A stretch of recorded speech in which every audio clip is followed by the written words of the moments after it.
Hi, my name is Frank. It's Friday. Time to kick back, relax, talk music. Today we're talking, I got a bunch of stuff, including my latest music obsession. But first, let's draw for the contest winner.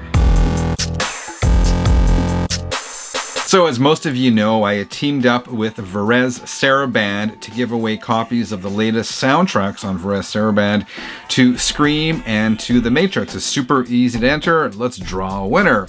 So for this, all you had to do is leave a comment letting me know if you preferred Scream or if you preferred The Matrix. There's going to be one winner, and you're going to win both of these.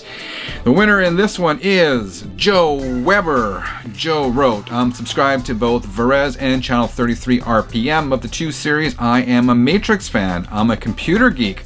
Awesome. Congratulations, Joe. You have until June 13th to get in touch with me. Drop me a note at channel33rpm@gmail.com, and we'll make all the arrangements. If I don't hear from you then, I will draw a new winner. Thank you to everyone who entered, and thank you to Varese Saraband for sponsoring this contest. Love vinyl? Tell the world with a Channel 33 RPM t-shirt. Check out the Channel 33 RPM store today. First thing I want to talk about, and this has become my latest obsession, is these Whitesnake Super Deluxe CD sets. I ended up picking up 3 of them. And this is great for those of you who want to do a deep dive into the whole world of Whitesnake. I'll tell you about that in a second, but I got the Super Deluxe for Slide It In. I got the Super Deluxe for the 1987 album, and I got the Super Deluxe for Slip of the Tongue. And none of these were overly expensive. They're all between $30 and $45 US. And these 3 albums, they meant a lot to me. I really dug them.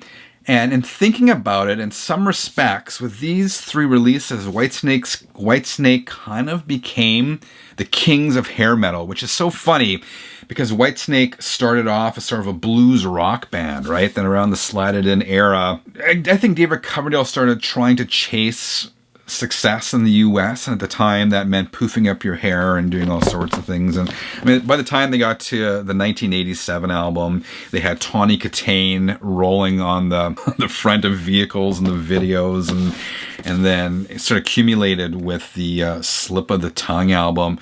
When some of the lyrics are completely ridiculous. Like, this is pure poetry. You ain't a bad girl, honey, no matter what the neighbors say. It's just that you got those skin-tight dresses with your G-string tuned to A. So come on, there's some people that say Whitesnake are not hair metal. They certainly were not hair metal. They started off as, as I said, as a blues rock band, but by the time these releases were coming out, it was full-blown hair metal. In fact, they might have been the ultimate hair metal band.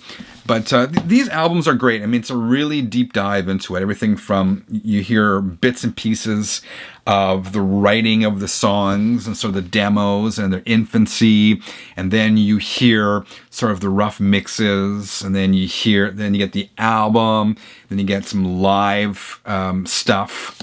Concerts, audio from the concerts from the tour, and you get the DVDs with the videos and maybe some live concert footage and whatnot. So to me, these albums and these box sets have been great. It's been a really fun deep dive checking them out. Of course, they all come with booklets and posters and whatnot, but for me, it's mostly about the music, and these Whitesnake box sets don't disappoint. As I said, right now at least, they are not terribly expensive, and I imagine eventually they're going to sell out and be gone. So if that's a band or an era you're interested in checking out or learning more about or doing a deep dive, I highly recommend these. This was the cheapest. This one was $30 US, and for that there's 4 CDs and 1 DVD. Anyway, this has taken up a lot of my time checking out all the stuff, but I love it. Those are the recent Whitesnake Super Deluxe box sets. Another album I just picked out, just came out last week, is the 2022 release from Fantastic Negrito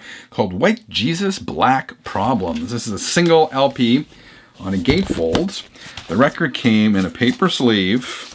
It is what it is.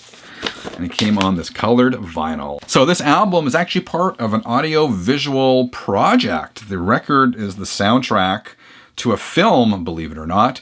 It's all based on the true story of Negrito's 7th generation white Scottish grandmother living common law with his 7th generation African American enslaved grandfather in open defiance of the laws of 1750s colonial Virginia. Obviously, given that there's a lot of social commentary going on here, I haven't seen the film, but as a collection of songs, this is a diverse lot. There's a heavy dose of funk and R&B on this release with elements of rock, blues, and gospel, but the rock and blues, which initially got me into Fantastic Negrito, is toned down on this release. That said, I think this may be one of those albums that really grows on me over time. There's a lot of records that at first I was kind of like, I'm not sure what I think about this, but went on to become some of my favorite records. I'm thinking this might be one of those.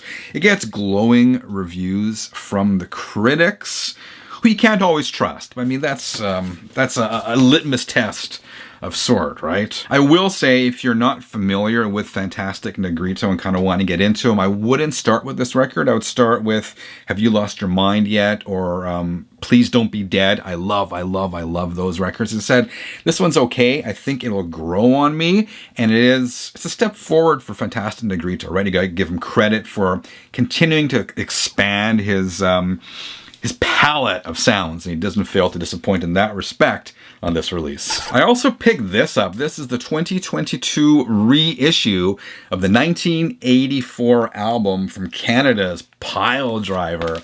So check this out, this album cover, and you'll understand more in a second, but this album cover, it's kind of ridiculous, right? It's got the Piledriver wearing this spiked leather mask, impaling someone with his flying V guitar. The album is called Metal Inquisition. On the back, you got the metalhead with a shirt saying, "If you ain't a metalhead, you might as well be dead." And this album was packaged really nicely. It comes with lyrics and artwork, and it comes with, there's a full essay in here about the making of the record, and it comes with a full-size poster. Now, if you're not familiar with Piledriver, musically this is speed metal, this is heavy metal, with over-the-top, borderline ridiculous lyrics and a ridiculous image. That said, my friends and I wore this record out as kids, and how could you not? I mean, this appeals to every 14-year-old boy out there with song titles like, there's young ears in the room, cover your ears right now. Song titles like Sex with Satan, Sodomize the Dead, Human Sacrifice, and Witch Hunt. What we didn't realize when we were kids was that this was a fake band. This is not a real band. This was a studio project put together by a bunch of musicians in 1984 in Ottawa, Ontario, Canada, to capitalize on the heavy metal trend at the time. And their whole shtick, their whole thing was to be as ridiculous and as over the top as possible in the lyrics and the imagery, which is why you get stuff like this. The funny thing is, it worked. It really worked.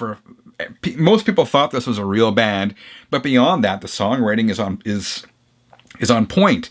The tracks are great. The riffs are amazing. And while they're heavy, they're also really, really catchy, right? Like they really achieved this perfect balance of mixing heavy riffs with memorable hooks.